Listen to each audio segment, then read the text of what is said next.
Olá, pessoal! Bom, gente, vamos iniciar então mais um capítulo 6 do livro de Mateus.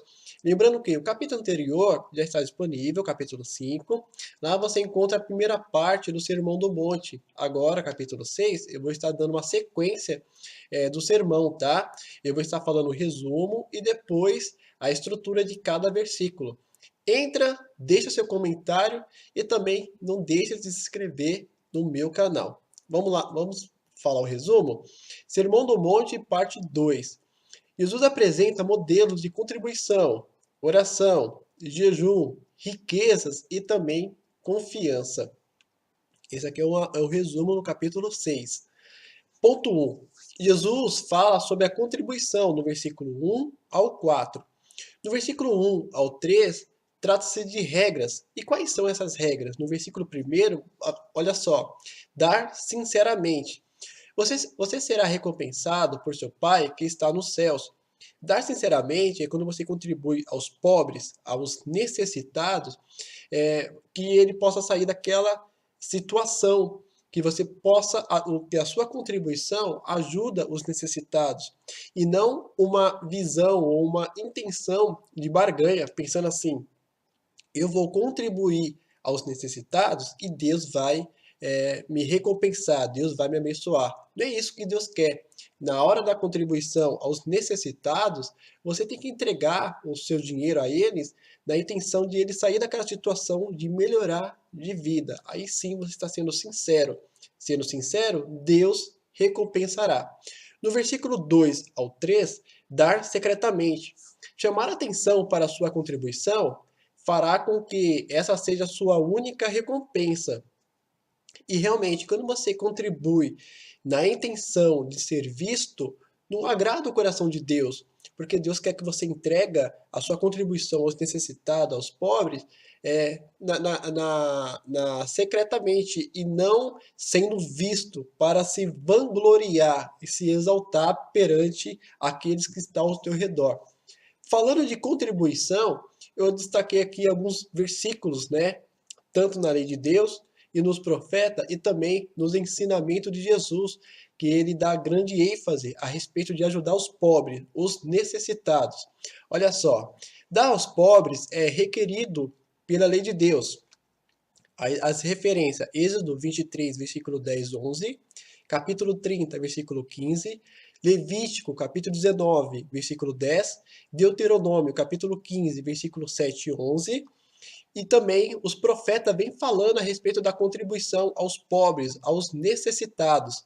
Jeremias 22, 16, Daniel 4, 27 e Amós, capítulo 2, versículo 6, 7. E também o grande ensinamento de Jesus Cristo, vem dando ênfase à contribuição. Mateus capítulo 7, 12, Lucas 6, 36 e 38, João 13, versículo 29 e Gálatas capítulo 6, versículo 2. Eu destaquei um de lei de Deus, profeta e os ensinamentos de Jesus. Vamos mostrar aqui? Vou mostrar aí que possamos dar uma leitura legal, tá bom? Lei de Deus. Deuteronômio capítulo 15, 7 ao 11, tá? Versículo 7.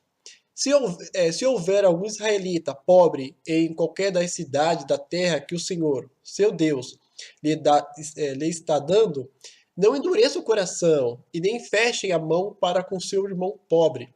Ao contrário, tenha a mão aberta e empreste-lhe liberalmente o que ele precisar. Cuidado, que nenhum de vocês alimente esse pensamento ímpio. E qual é esse pensamento ímpio? Aí ele vem dizendo: o sétimo ano, o ano do cancelamento das dívidas, está se aproximando e não quero ajudar o meu irmão pobre. Ou seja, então, não querer ajudar o seu irmão pobre, os necessitados, é o coração ímpio. Ele poderá apelar para o Senhor contra você, e você será culpado desse pecado. Versículo 10. Dele generosamente e sem relutância no coração, pois, por isso, o Senhor, seu Deus, o abençoará em todo o seu trabalho e em tudo o que lhe você fizer. Então, quer ser abençoado por Deus no seu trabalho, em todos os seus negócios? É necessário contribuir aos pobres, aos necessitados, às viúvas, aqueles que necessitam. Então, contribua mesmo a essas pessoas que necessitam, que são carentes da sua ajuda, do seu apoio. E Deus, automaticamente, sem barganha, você não pode ter barganha no ato da contribuição, e Deus automaticamente te abençoará, ok? Versículo 11. Sempre haverá pobres na terra, portanto, eu lhe ordeno que abra o coração para o seu irmão israelita, tanto para o pobre como para o necessitado de sua terra. Então percebe aí que Deus ele pede mesmo que você possa contribuir àqueles que necessitam da sua ajuda. Pelos profetas, eu destaquei Jeremias capítulo 22, versículo 16. Ele defendeu a causa do pobre e do necessitado, e, assim, tudo corria bem. Não é isso que significa conhecer-me? Declara o Senhor. Ou seja, quer conhecer a Deus, é fazer a contribuição também a eles, né, aos pobres e aos necessitados, também faz parte de conhecer a Deus. Muito bacana. Não é só oração e isso da palavra, também na atitude de abençoar os pobres, os necessitados. Muito bacana. E os ensinos de Jesus, que ele vem dando ênfase aí a esses pontos. Lucas capítulo 6, 36, versículo 36 e 38. Sejam misericordiosos, assim como o Pai de vocês é misericordioso. Dê e lhe será dado uma boa medida, calcada, sacudida e transbordante. Será dada a vocês, pois a medida que usarem também será usada para medir vocês. Se você contribuir pouco aos pobres e aos necessitados, poucos também você receberá. Então, vai na questão da medida, tá? O próprio aqui, Lucas 6, 36 e 38, vem nos alertando sobre isso. E quando você contribui aos pobres, aos necessitados, vem uma recompensa automaticamente, tá? Mas quando você contribui com coração sincero e não com barganha. Qual é a recompensa? Secretamente Deus o recompensará abertamente. Ou seja, então Deus ele abre aí as comportas do céu sobre a sua vida. Muito bacana. Então, mais uma aprendizagem para nós aí. Quer ser abençoado por Deus? Ajuda os pobres e os necessitados. Aí, esse aqui é o versículo 4, tá? Que é a recompensa. Ponto 2. Jesus fala sobre a oração, do versículo 5 ao 15. Elementos essenciais na oração, no versículo 5 ao 8. Qual é a oração que Deus rejeita? Vamos verificar no versículo 5, no versículo 7 e no versículo 8 do livro de Mateus, capítulo 6. Olha aí na sua Bíblia. Versículo 5. As orações exibidas. Orar publicamente só traz recompensa humana. E realmente, muitas pessoas oram na praça ou nas ruas na intenção de ser visto, de ser reconhecido. Mas não é isso que Deus quer. Deus quer uma oração secreta, né? Uma oração sincera, com intenção de fazer as coisas mudarem quando você está pronunciando o nome de alguém nas suas orações. E não você está falando só por boca, do coração de boca para fora, para mostrar para outras pessoas que você está sendo, que está orando, que você é devoto. Não é isso que Deus quer. Deus quer que você não fica se exibindo perante o povo, perante a sociedade. Seja discreto ali, fala com Deus, ora mesmo. Não é pecado você orar em praças e muito menos nas ruas. É a sua intenção que possa se tornar um ato ruim perante Deus, ok? A sua intenção. B. Orações repetitivas, versículos 7 e 8. Deus sabe do que precisamos antes mesmo que pedirmos. A oração, você se expressa verbalmente todo o seu sentimento para Deus. E não é necessário uma repetição, como se fosse uma reza. Após terminar o Pai Nosso, você repetir novamente o Pai Nosso. Terminou o outro Pai Nosso, assim sucessivamente, 12 vezes, 13 vezes, assim vai. Não é necessário esse tipo de repetição, porque o nosso Deus sabe o que necessitamos. Então Deus quer que as nossas orações sejam espontânea, verbalmente, você expressar verbal aquilo que você sente, as suas emoções, as suas aflições, os seus sentimentos. E assim Deus vai trabalhando na nossa vida, ok? Nada de repetição nas orações. Ponto 2. Orações que Deus recebe. Quais são? Né? Eu falei agora as rejeitadas, né? Que Deus rejeita, que é as exibidas, e também aquelas que são repetitivas. E aquelas que Deus aceita? Está aqui ó, no versículo 6, olha aí na sua Bíblia. Devemos orar de coração e de forma discreta. Quando fala de coração, é um coração sincero e puro mesmo. Você tem que falar aquilo que você está sentindo, sem medo de falar nada, ok? E também discreto, não é necessário você ir numa praça pública para mostrar que está orando. Entre dentro do seu quarto e o Pai em secreto te ouvirá. Vamos lá. B. Elementos da oração. Vamos falar agora do versículo 9 ao 15. Jesus lista 9 aspectos da oração. Quais são os primeiros? Né? Pai nosso que está no céu.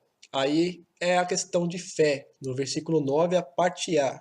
Você tem que ter fé mesmo que ele está no céu, que ele está te ouvindo. Então, esse aí é um aspecto da oração, fé. Segundo, santificado seja o teu nome, ou seja, uma adoração a ele, né? A parte B, versículo 9, parte B. Terceiro, venha ao teu reino, isso é uma expectativa. Quarto, a parte 10, versículo 10, parte B. Seja feita a tua vontade, assim na terra como no céu. Essa é uma submissão. Olha só, mais um aspecto da oração. No versículo 11, ó, o pão nosso de cada dia nos dá hoje. Você está pedindo. Versículo 12, parte A. Perdoa-nos as nossas dívidas. Isso é uma confissão.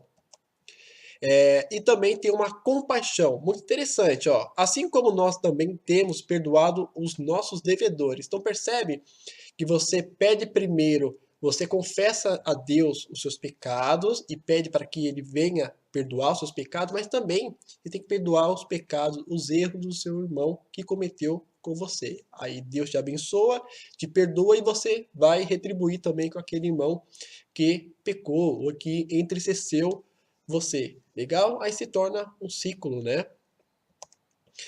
A dependência também na oração, no versículo 13, parte A. E não nos deixe cair em tentação, mas livra-nos do mal. Olha aí, ó, a dependência de Deus.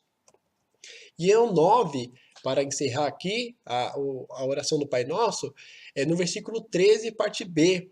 O reconhecimento, porque teu é o reino e o poder, e a glória para sempre. Amém.